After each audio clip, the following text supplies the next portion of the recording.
Como todos ustedes saben, estamos constituidos mayoritariamente por agua. Las biomoléculas, es decir, las moléculas presentes en los seres vivos, hacen su trabajo en medio acuoso. Cuando están en este medio, se mueven e interaccionan libremente y trabajan de forma cooperativa para ayudarnos a ejecutar funciones tan importantes como, por ejemplo, pensar. Pensemos, pues, en que una proteína tiene aproximadamente 10 nanómetros de tamaño. Es decir, si yo pudiera ahora hipotéticamente alinear 1 millón de estas proteínas, llegaría a alcanzar como mucho 1 centímetro. Este tamaño nanométrico y su movimiento incesante en disolución han dificultado sobremanera el poder disponer de imágenes de alta resolución de sus estructuras tridimensionales.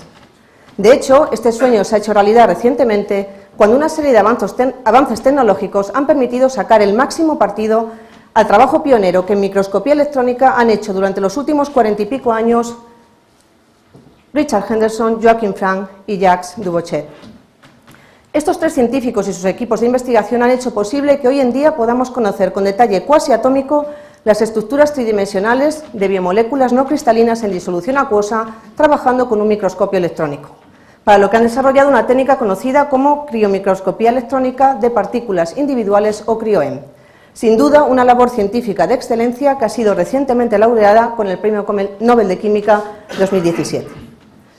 Permítanme un breve apunte biográfico. Richard Henderson nació en Edimburgo, Escocia, en 1945 y se doctoró en biología molecular en 1969 en lo que por aquel entonces era el bastión de la cristalografía de rayos X, la Universidad de Cambridge en Reino Unido. Actualmente lidera múltiples proyectos de investigación en el Laboratorio de Biología Molecular situado en esta ciudad en Cambridge. Por su parte, Joachim Frank nació en 1940 en Siegen, Alemania, y obtuvo el grado de doctor en bioquímica en 1970 en la Universidad Técnica de Múnich. Actualmente es profesor en la Universidad de Columbia, Nueva York, Estados Unidos. Y Jacques Dubochet nació en Igel, Suiza, en 1942 y se doctoró en biofísica en 1973 en las universidades de Ginebra y Basilea. Actualmente es profesor emérito en la Universidad de Lausanne, Suiza. Tres vidas coetáneas, tres carreras científicas de excelencia que han transcurrido paralelas y que han ido complementándose como piezas de un mágico puzzle que pretendo resumirles en esta charla. Voy a empezar repasando muy brevemente el funcionamiento de un microscopio electrónico y en qué se diferencia de un microscopio óptico. Les muestro en esta figura un esquema comparativo de ambos microscopios.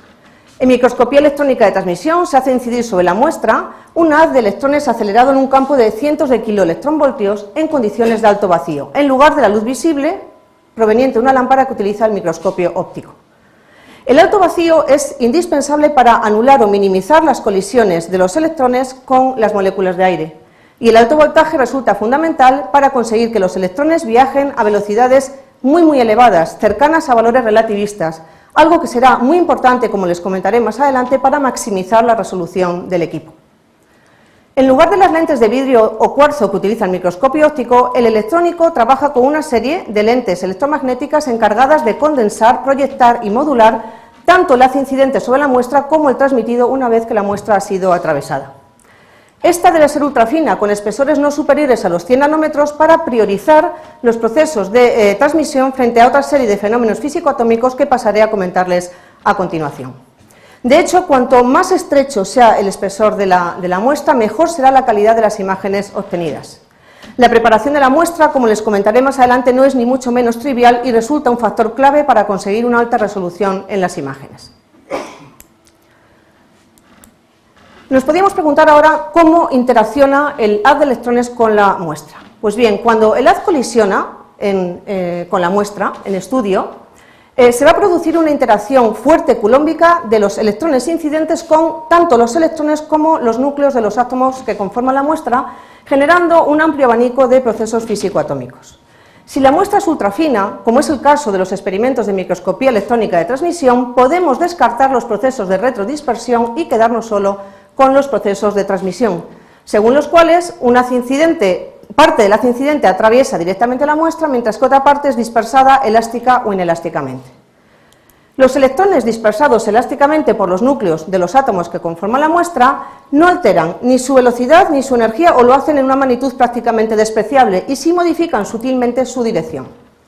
Son muy importantes porque van a ayudarnos a generar contraste en la imagen final que se recoge en la micrografía. ya que de la interacción entre los electrones dispersados elásticamente y los no dispersados se va a formar o se va a conformar una imagen recogida en el sensor CCD del equipo.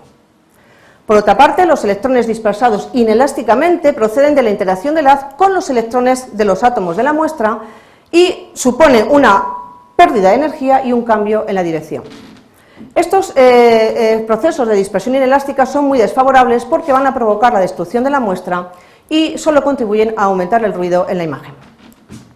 La priorización de uno u otro de estos fenómenos físico-atómicos se consigue con una serie de aperturas colocados en las lentes, es decir, con un uso adecuado y experto de la óptica del equipo. Los electrones transmitidos de una u otra manera finalmente impactan, colisionan en la pantalla fosforescente, definiendo proyecciones de las moléculas de la muestra y generando una imagen que será recogida en el sensor CCD, que nos ofrece un poder de amplificación varios órdenes de magnitud con respecto al del microscopio óptico y una definición inalcanzable para cualquier otro tipo de instrumento.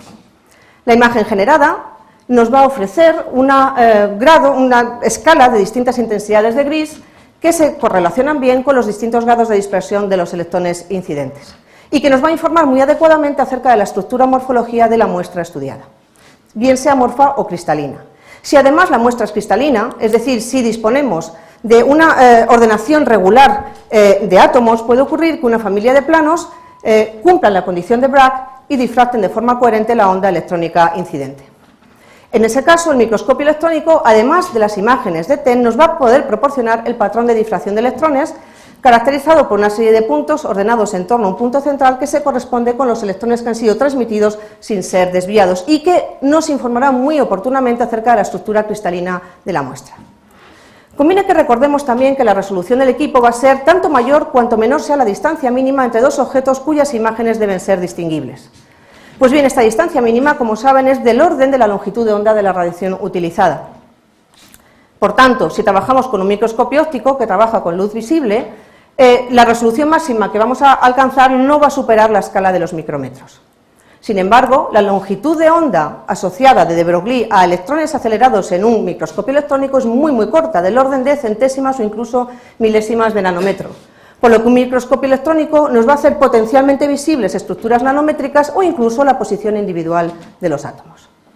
Sin embargo, esta técnica no era adecuada para estudiar biomoléculas en disolución por los motivos que paso a comentarles. En primer lugar, porque el intenso haz de electrones necesario para generar imágenes de alta resolución abrasa literalmente las muestras biológicas, y si el haz se debilita, la imagen pierde su contraste y se vuelve borrosa. En segundo lugar, porque el alto vacío necesario provoca el deterioro de la muestra, ya que el agua se evapora instantáneamente en el vacío, y cuando las biomoléculas se secan, colapsan y pierden su estructura natural. Y en tercer lugar, porque las biomoléculas están constituidas esencialmente por carbono, oxígeno y nitrógeno, con un poder de dispersión comparable al del agua que las rodea, por lo que las imágenes de microscopía electrónica van a estar siempre afectadas por un problema de bajo contraste intrínseco. Estos eran los retos a los que se enfrentaban estos tres científicos y todos los que trabajaban en aquel momento en el campo de la bioquímica y la biofísica estructural. Ciertamente, en aquel momento, situémonos en la primera mitad del siglo XX, los científicos disponían ya de dos potentes técnicas de determinación estructural, los rayos X y resonancia magnética nuclear. Sin embargo, estas técnicas presentaban serias limitaciones cuando se intentaban aplicar al estudio de biomoléculas en disolución.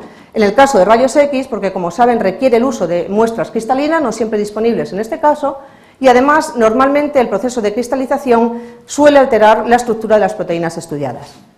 Y en el caso de resonancia magnética nuclear no es necesario la muestra cristalina, sí el enriquecimiento isotópico, y el problema es que funcionan razonablemente bien para proteínas medianas o de pequeño tamaño. Conviene, no obstante, recordar que dentro del concepto de biomolécula, del epígrafe de biomolécula, podemos distinguir tres grandes grupos. Las biomoléculas que son capaces de cristalizar en formato tridimensional o incluso cristales bidimensionales, como muchas proteínas que son capaces de ordenarse en una red plana de una molécula de espesor, tal es el caso de la aquaporina. Las que no son capaces de cristalizar, pero sí se ordenan en estructuras helicoidales, como es el caso de la actina. Y un gran grupo que se conoce como single particles.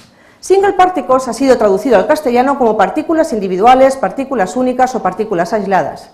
Y en definitiva es un término que hace referencia a todo un conjunto de biomoléculas o complejos proteicos que no cumplen las características que les he mencionado anteriormente, pero sí tienen la peculiaridad de tener sus moléculas aisladas y mostrar una distribución de orientaciones totalmente al azar en el medio.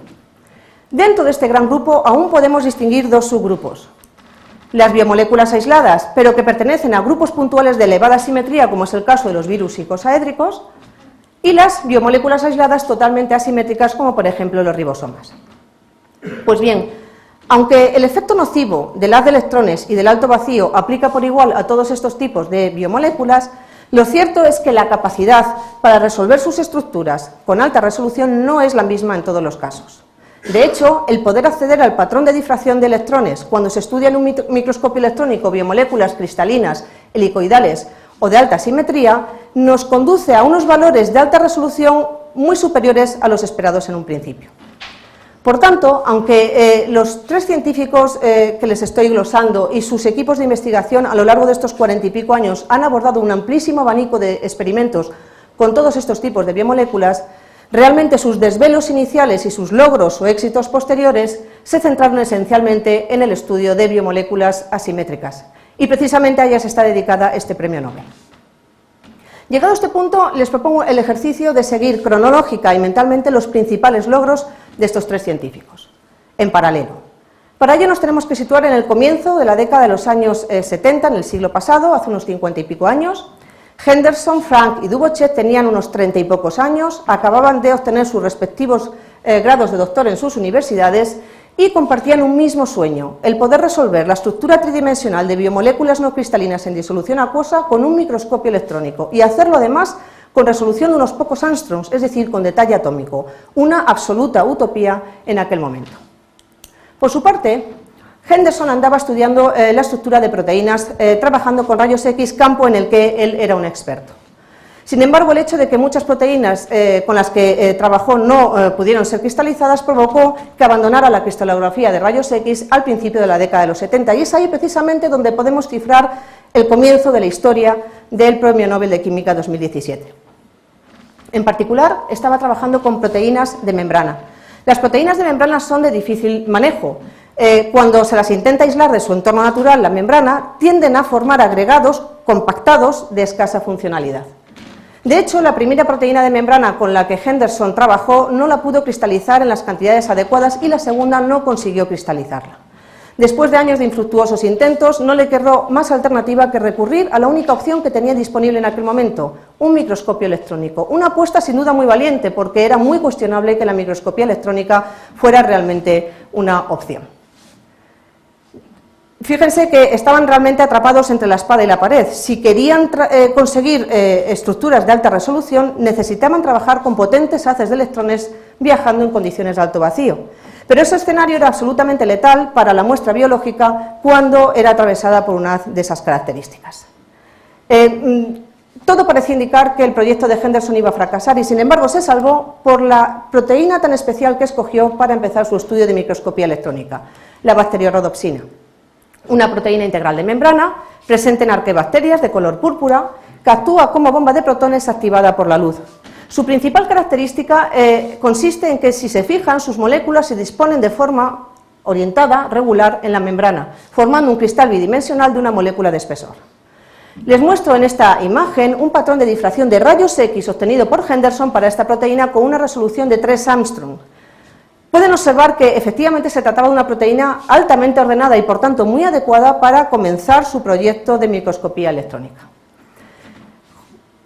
Junto con su colega Nigel Unwin, al que Henderson responsabiliza de haberle convertido de un cristalógrafo de rayos X en un cristalógrafo electrónico, decidieron aplicar un protocolo de preparación de cristales bidimensionales para observar proteínas de membrana al microscopio a temperatura ambiente, en el que llevaban trabajando muchos años.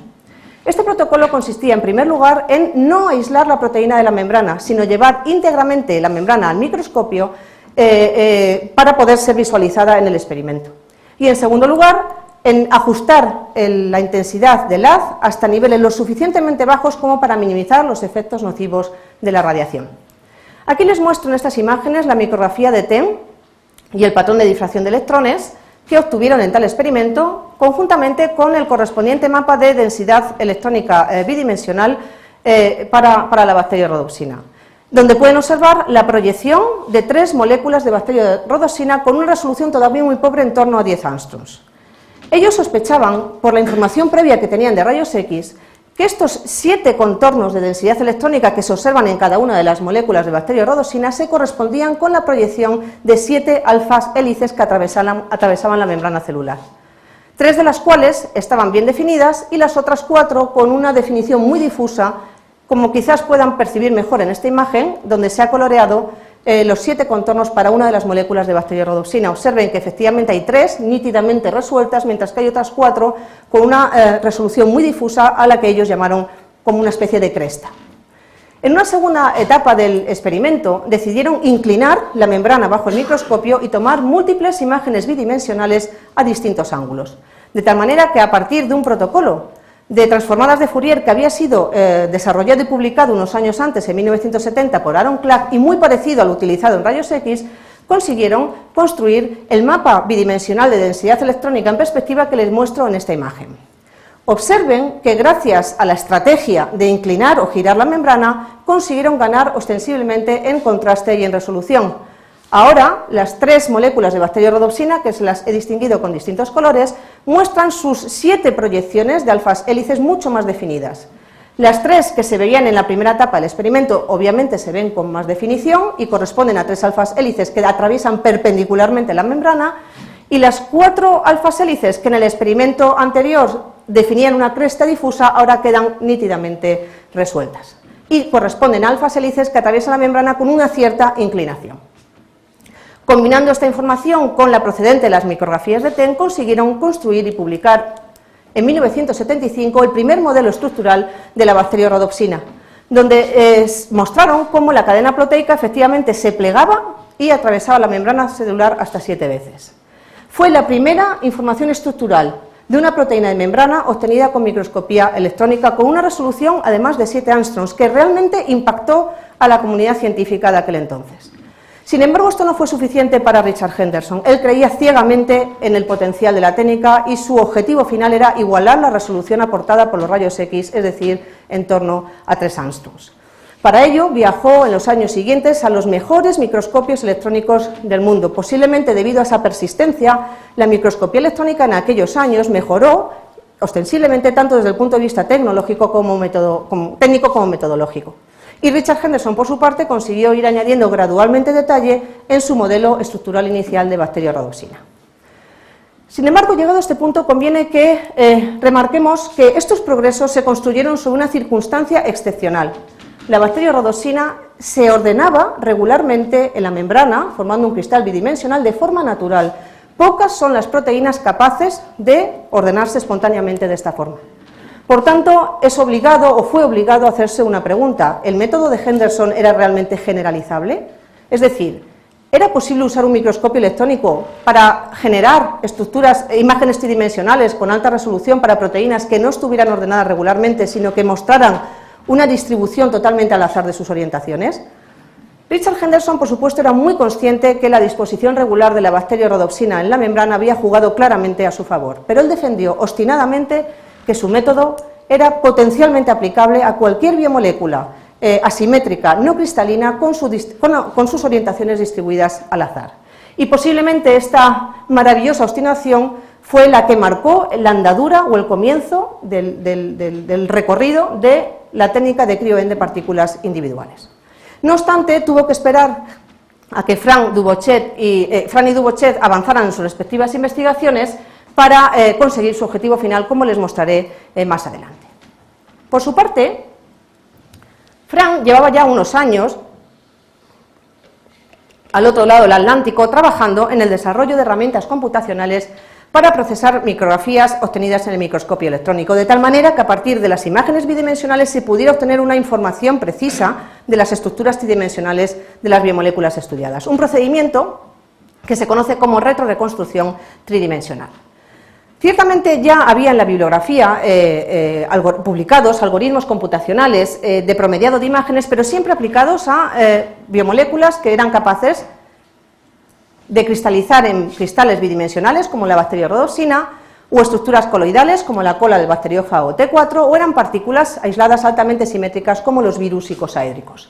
A este respecto conviene destacar los trabajos de Clark, Crowder y de Rosier en la década de los 60. De hecho, Aaron Clark obtuvo el Premio Nobel de Química en 1982 precisamente por el desarrollo de métodos cristalográficos para descifrar los complejos proteínicos de los ácidos nucleicos. Es decir, los protocolos que había en aquel momento publicados parecían arrojar resultados razonablemente buenos para biomoléculas que se organizaban en estructuras cristalinas, helicoidales o icosaédricas, pero fallaban ostensiblemente cuando eran aplicados a biomoléculas asimétricas, aisladas y con una distribución al azar de sus orientaciones en el medio, es decir, la situación más habitual a la que se tenían que enfrentar los biofísicos y los bioquímicos estructurales de aquel entonces.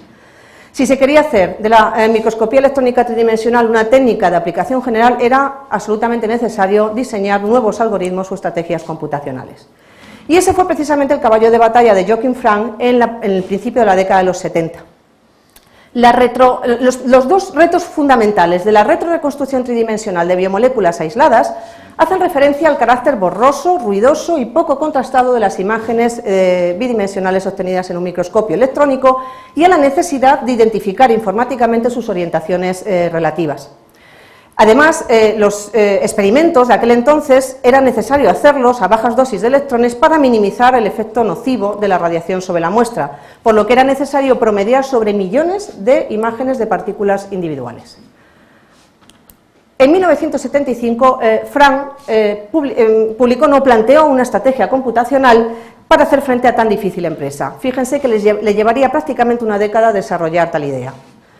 Como ustedes saben, las biomoléculas en disolución se encuentran en libre e incesante movimiento, es decir, tienen una distribución totalmente al azar de sus orientaciones. Les muestro en esta imagen 3 de las miles de posibles orientaciones que la biomolécula puede adoptar en un instante de tiempo t. Cuando la muestra es atravesada por el haz, se definen una serie de proyecciones bidimensionales sobre la pantalla como si fueran sus respectivas sombras. Las distintas formas que adoptan estas proyecciones hacen referencia a la distinta orientación relativa de la molécula de la que provengan. Mediante análisis estadístico multivariable, el programa de Frank era capaz de identificar patrones de orientación diferentes pero recurrentes en la imagen y además clasificarlos en grupos. Todas aquellas proyecciones que tuvieran la misma forma, es decir, que provinieran de moléculas con la misma orientación, entrarían a formar parte de un mismo grupo. De tal manera que haciendo promediados sobre un elevado número de proyecciones bidimensionales se podía generar o conseguir imágenes mejoradas con una relación señal-ruido mejor y mucho más definidas. Así, Frank consiguió un conjunto importante de imágenes mejoradas que mostraban a la misma proteína vista desde distintos ángulos, desde distintas orientaciones. El siguiente desafío al que se tuvo que enfrentar Frank fue el de diseñar una estrategia computacional que pudiera correlacionar todas estas proyecciones bidimensionales conociendo sus orientaciones relativas para reconstruir una estructura tridimensional que fuera coherente y compatible con todo este amplio conjunto de proyecciones. A este respecto, Frank y Rademacher desarrollaron, entre otros, el método conocido como inclinación cónica aleatoria, que se basa esencialmente en la combinación de dos ideas. Una, la de poder obtener información tridimensional a partir de las imágenes bidimensionales propuesta por Frank, y la otra, la aplicación de una serie de inclinaciones cónicas tomográficas propuesta por Rademacher. Esta figura que les muestro en pantalla pretende resumir sucintamente la idea esencial del método. Aquí pueden ver una imagen tridimensional de una biomolécula con una orientación concreta y su proyección bidimensional, ambas en el espacio real. La transformada de Fourier de estas proyecciones bidimensionales del espacio real se corresponden con secciones o cortes transversales de la biomolécula en el espacio tridimensional de Fourier. De tal manera que si disponemos de un amplio conjunto de proyecciones bidimensionales y conocemos sus orientaciones relativas, podremos combinar las correspondientes secciones transversales del espacio tridimensional de Fourier para reconstruir la estructura tridimensional completa de la biomolécula original a partir de un protocolo de transformada inversa de Fourier. Como les muestro en estas imágenes para el ejemplo, aquí lo pueden ver, para el ejemplo que veníamos estudiando. De hecho, esta metodología es la base de la técnica que hoy se conoce como tomografía electrónica. Frank publicó su método a final de la década de los 80, allá por 1987, y reunió todas las herramientas matemáticas que había desarrollado en un programa que se conoce como Spider, que además puso al servicio de la comunidad científica. Les puedo decir que Spider ha sido posiblemente el programa preferido por los microscopistas a lo largo de todos estos años y además ha servido de referencia para el desarrollo de otros muchos programas como IMAN, IMAN 2, IMAGIC, etcétera, que son hoy en día la base del tratamiento de imágenes en microscopía electrónica.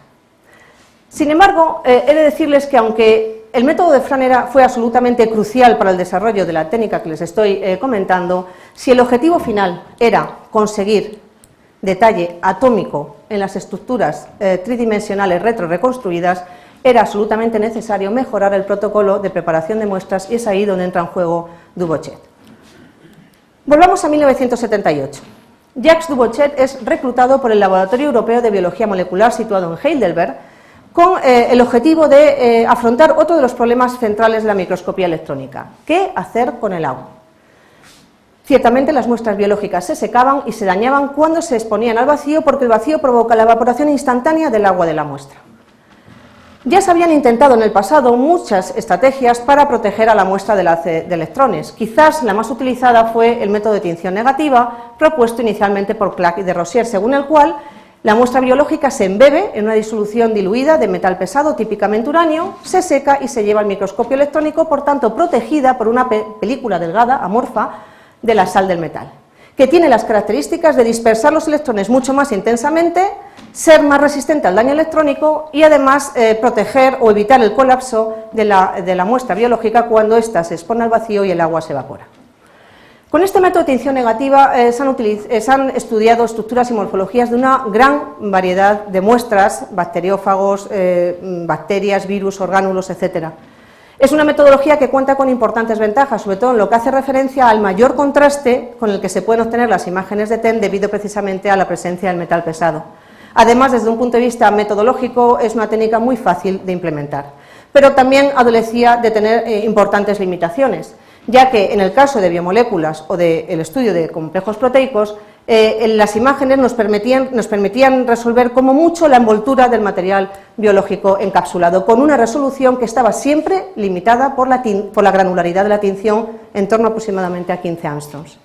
Además, en muchas ocasiones, cuando la tinción se seca, el material biológico encapsulado no es capaz de mantener su estructura intacta y colapsa. Era, por tanto, necesario recurrir o plantear estrategias alternativas, una de las cuales se la he comentado hace unos minutos, propuesta por Henderson y Unwin, consistía en proteger la muestra biológica por una disolución de glucosa antes de llevarla al microscopio electrónico. También hemos visto que toparon con un límite en la resolución de las imágenes obtenidas. A principios de la década de los 70, Taylor y Gleiser, que han sido otros dos científicos clave en el desarrollo de esta técnica, propusieron como estrategia congelar las muestras, con el objeto de reducir la evaporación del agua y protegerlas de la radiación. Sin embargo, los cristales de hielo formados no solo podían alterar la estructura de lo que se estaba estudiando, sino que además difractaban fuertemente los electrones, por lo que las imágenes resultantes, como pueden ver aquí en este ejemplo, carecían de utilidad. Realmente el agua se había convertido en un gran dilema. Sin embargo, Jacques Dubochet vio la solución potencial: enfriar las muestras tan rápidamente que en vez de formar cristales de hielo se formara un sólido amorfo, es decir, vitrificar la muestra en lugar de congelarla. De esta manera, ese hielo vítreo absorbería uniformemente los electrones y proporcionaría un fondo homogéneo en la micrografía.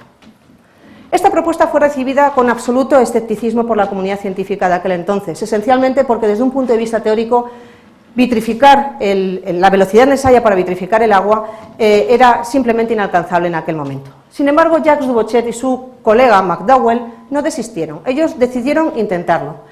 Y entre las múltiples propuestas que plantearon está la que les voy a comentar, que consistió en rociar o nebulizar con un chorro de gotas de agua micrométricas una fina película de carbono montada sobre una rejilla metálica.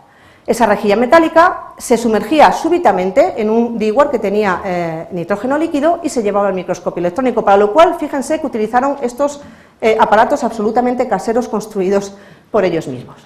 Pues bien, la imagen de la micrografía que obtuvieron cuando hicieron este experimento se la muestro en esta figura, donde pueden observar una imagen característica de cristales de hielo.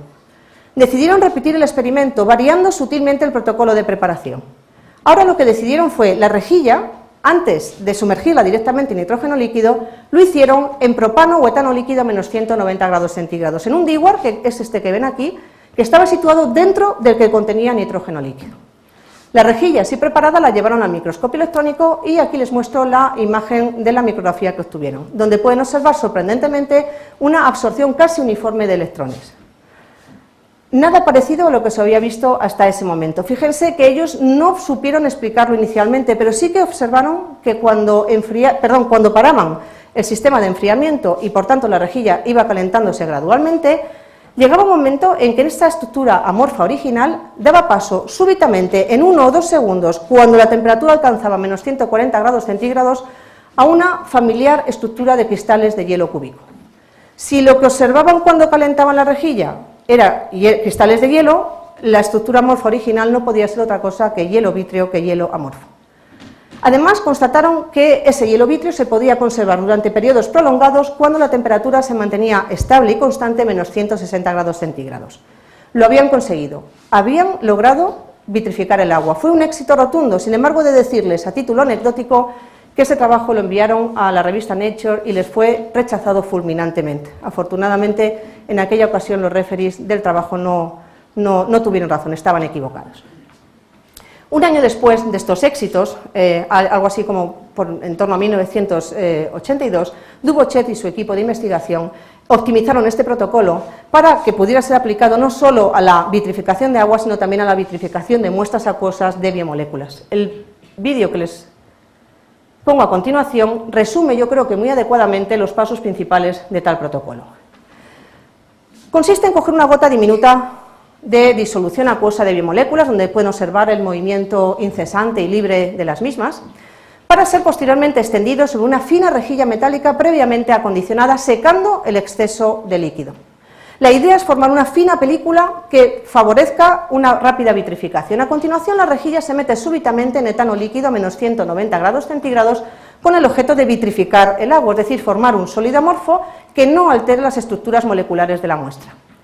La película así vitrificada, que como ven acomoda apenas una única molécula, un espesor de una molécula con sus orientaciones al azar fijadas, se lleva al microscopio electrónico enfriada continuamente durante todo el experimento con nitrógeno líquido a menos 160 grados centígrados, con la idea de conservar el hielo vítreo sobre la muestra preservando las estructuras intactas. Bien, trabajando con este protocolo de preparación de muestra, Dubochet y su equipo publicaron en 1984 las primeras imágenes de adenovirus obtenidas con un microscopio electrónico, donde se puede observar el impactante y significativo contraste contra el fondo de agua vitrificada. Lo habían conseguido. Finalmente, las muestras biológicas se podían preparar y se podían visualizar en un microscopio electrónico, además trabajando con un protocolo de preparación de muestras muy sencillo y que requiere un gasto mínimo de muestra. En los años siguientes, Dubochet y su equipo de investigación publicaron muchísimos trabajos, no solo de agua pura, sino también de dispersiones y disoluciones acuosas de una gran cantidad de muestras biológicas, virus, bacterias y sobre todo muy centrados en el estudio del DNA. Les propongo ahora que juntemos las piezas del puzzle.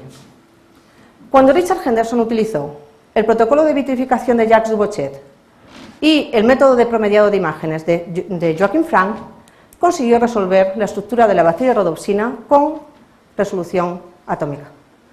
Para ello tuvo que analizar millones de moléculas de proteína en cristales bidimensionales, de tal manera que la dosis total de electrones se pudo dispersar en un elevado número de partículas. Ello ocurrió durante una estancia de unas semanas en el laboratorio de Dubochet, trabajando además con un modelo prototipo de microscopio no comercial. Constató que efectivamente la bacteria rodopsina está constituida por 7 alfas hélices que atraviesan la membrana celular y pudo construir también el mapa de densidad tridimensional, densidad electrónica, donde obtenía información sobre las cadenas laterales de aminoácidos. Todo ello ocurrió en 1990, 15 años después de la publicación de su primer modelo, y fue la primera proteína de membrana resuelta con un microscopio electrónico con resolución atómica. Podemos decir que había conseguido su sueño, demostrando que la microscopía electrónica es capaz de generar estructuras tridimensionales tan detalladas como las aportadas por rayos X. Por su parte, Joaquim Frank ha estado durante muchos años, y sigue en la actualidad, implicado en el constante desarrollo y optimización de algoritmos computacionales para promediar imágenes de microscopía electrónica, dedicando una buena parte de su investigación a los ribosomas. Y Jacques Dubochet ha hecho del DNA posiblemente uno de sus principales objetivos. Estos logros, y sobre todo la determinación y el entusiasmo de estos tres científicos y de sus equipos de investigación en las 2 próximas décadas, consiguieron mejorar los microscopios, mejorar los detectores, mejorar los programas para analizar las imágenes. La resolución ha ido aumentando día a día, Armstrong a Armstrong, hasta que el último escollo técnico se ha resuelto muy recientemente, en 2013, con la comercialización de un nuevo tipo de detectores de electrones conocidos como los detectores directos de electrones o tecnología CMOS, que venían a sustituir en los microscopios electrónicos a los sensores CCD, los cuales, por una cuestión puramente técnica, eran incapaces de monitorizar directamente electrones sin un paso previo de conversión de flujo de electrones en fotones de luz, lo que, por supuesto, metía mucho ruido en la imagen. Sin embargo, estos detectores destacan por su alta capacidad para detectar directamente electrones de alta energía en haces poco intensos, además con menos ruido que las películas fotográficas y que los sensores CCD. Otra ventaja adicional es la alta velocidad con la que funcionan estas cámaras, lo cual permite compensar tanto el pequeño movimiento de muestra cuando impacta el haz de electrones como las pequeñas derivas de temperatura. Todas estas mejoras han propiciado un aumento significativo en la relación señal-ruido y en la resolución espacial de las imágenes obtenidas. Podemos decir que gracias a ello se consiguió bajar o pasar la barrera, el umbral de resolución de 3 angstroms que parecía propiedad exclusiva y privada de los rayos X.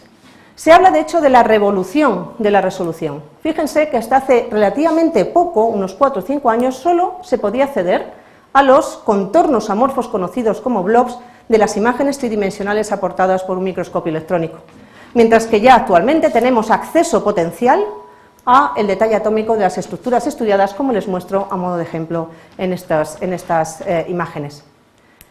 Todas estas mejoras han hecho que Cryo-TEM presente claras ventajas con respecto a las técnicas convencionales de determinación estructural por su capacidad para detectar o resolver con detalle atómico las estructuras tridimensionales de biomoléculas grandes, complejas, flexibles, biológicamente importantes, que en la mayor parte de los casos no pueden ser cristalizadas para ser estudiadas con rayos X o son demasiado grandes para ser resueltas con resonancia magnética nuclear. En cualquier caso, hoy en día las 3 técnicas, rayos X, RMN y Cryo-EM, se suelen implementar o integrar conjuntamente para obtener modelos estructurales de muy alta resolución.